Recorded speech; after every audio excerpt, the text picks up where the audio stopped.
Moving on. In a world grappling with the persistent threat of terrorism and religious extremism, Pakistan stands at the center of attention.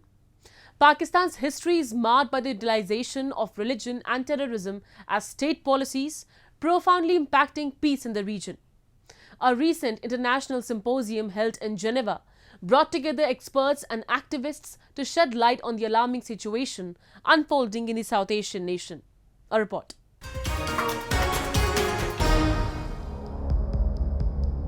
In a symposium held in Geneva, experts and activists gathered to illuminate the ongoing issues of terrorism and religious extremism in Pakistan, emphasizing their profound impact on peace in South Asia.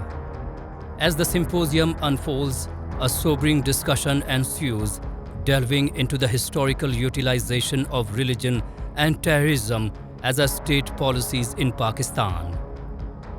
This dark history has disproportionately affected marginalized communities such as the Pashtuns, Baloch and Sindhis.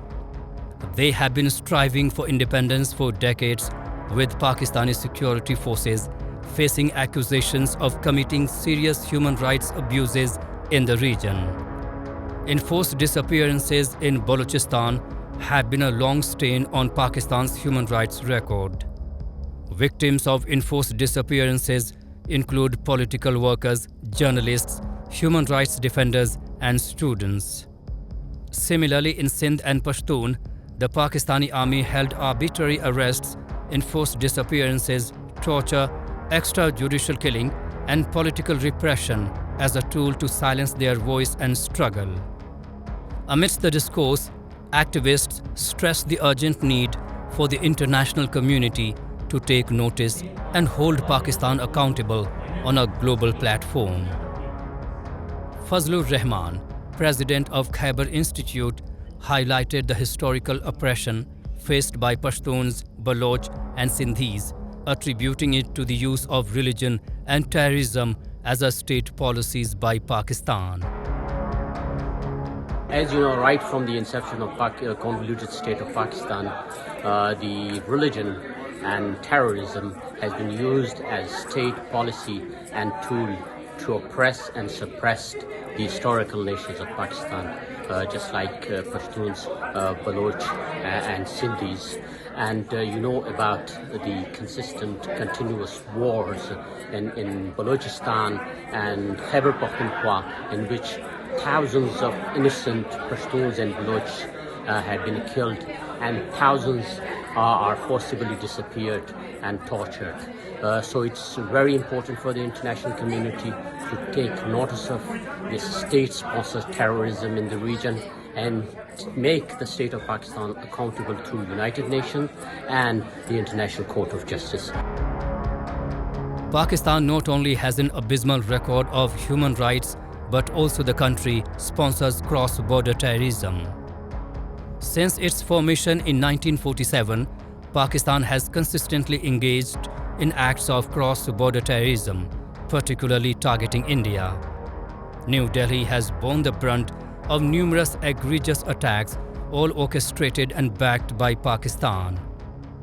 These include the attacks on the Indian Parliament in 2001, the 2005 Delhi bombings, the 2008 Mumbai terror attack, as well as assaults on the Pathankot air base and the army camp in Uri, all attributed to Pakistan-sponsored terrorism. Arif Ajakia, a human rights activist, boldly labeled Pakistan as the epicenter of global terrorism and a major purveyor of religious extremism. He urged the international community, notably the United Nations, to take decisive action, proposing the designation of Pakistan's army and ISI as terrorist organizations and the enforcement of sanctions. Pakistan is epicenter of global terrorism, and it has always promoted religious extremism in different parts of world, especially in the neighboring countries of India, Afghanistan, and even recently Iran also attacked by missiles in Pakistan, targeting a religious extremist outfit created by the mother of all terrorism, Inter-Services Intelligence, ISI of Pakistan. I would convey my message to the international authorities, especially United Nations, that Pakistan Army and its notorious intelligence agency ISI should be declared terrorist groups. They should be, Pakistan should be sanctioned, embargo should be imposed, and all the serving and retired Pakistan Army officers should be brought to International Court of Justice for War Crime Tribunal and should be punished as war criminals. As the symposium draws to a close, the glaring reality of Pakistan's complicity in sponsoring terrorism and nurturing extremism casts a long shadow over the international community. The evidence presented leaves no room for doubt. Pakistan's fingerprints are all over some of the most heinous acts of violence and terror witnessed in recent history.